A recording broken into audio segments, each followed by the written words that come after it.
Welcome back. On Capitol Hill yesterday, the House voted to open debate on 4 funding bills after facing 2 failures last week. However, those moves will likely do little to solve the problem of government funding. The legislation backtracks on a top-line spending deal brokered by President Biden and House Speaker Kevin McCarthy earlier this year. As the House works to pass those separate bills, McCarthy is still vowing to bring a stopgap funding bill to the floor by Friday, despite several Republican members saying they'd vote against it. McCarthy, of course, can only afford to lose a handful of votes with the GOP's small majority. In the meantime, the Speaker is placing blame on why the House can't get a funding bill passed, and he's trying to suggest that it's President Biden's fault. All the president has to do is say, you know what? As one of my fundamental jobs as the president of the United States is to secure a border. So that's and that border is not secure. Secure that border, we'll be able to keep it all open and keep it all working. Are you willing to shut down the government if you do not get border security deal that you are having? Let's be very clear. It would not be on us. Our friend Michael Schnell with a question there. Neat trick trying to blame the president for the messiness in the House. Joining us now, Democratic Congressman Jake Auchincloss of the great state of Massachusetts. He's a member of the Committee on Transportation and Infrastructure, as well as the Select Committee on Strategic Competition between the U.S. and China. So, Congressman, great to see you this morning. Let's talk about what's happening in the House. As we noted, a little progress yesterday, only a little, but it's the House certainly moving on a separate track than the Senate. Give us your assessment right now. Where do things stand? A government shutdown seems inevitable, and that's because Speaker McCarthy is making a choice.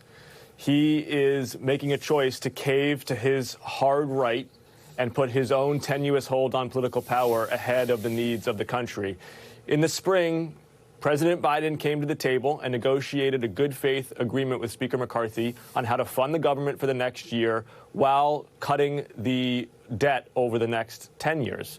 And the president is honoring that bargain. House Democrats are honoring that bargain. Senate Republicans and Senate Democrats are honoring that bargain.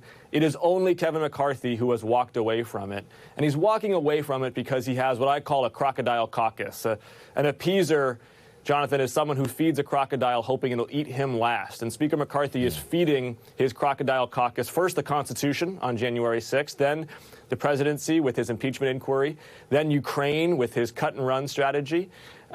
And the crocodile is still going to end up eating Speaker McCarthy, but he's the last person in Washington to get that joke.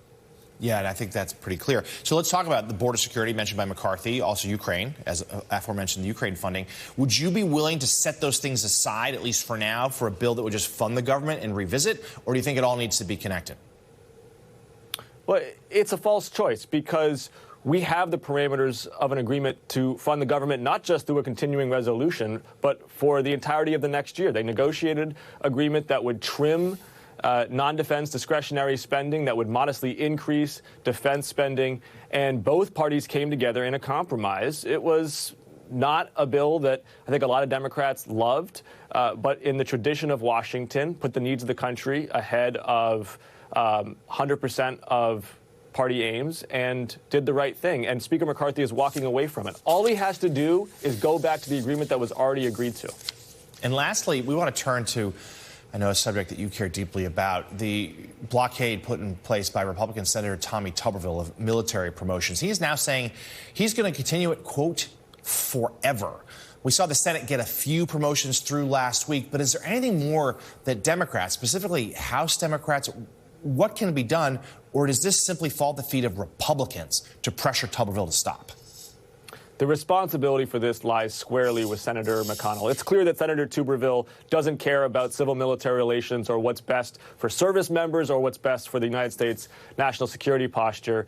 Senator McConnell does claim to care about those things, and he now needs to act and put pressure on his extremist colleague to cease this hold on nominations. As you mentioned, Jonathan, I'm on the Select Committee on Competition with China.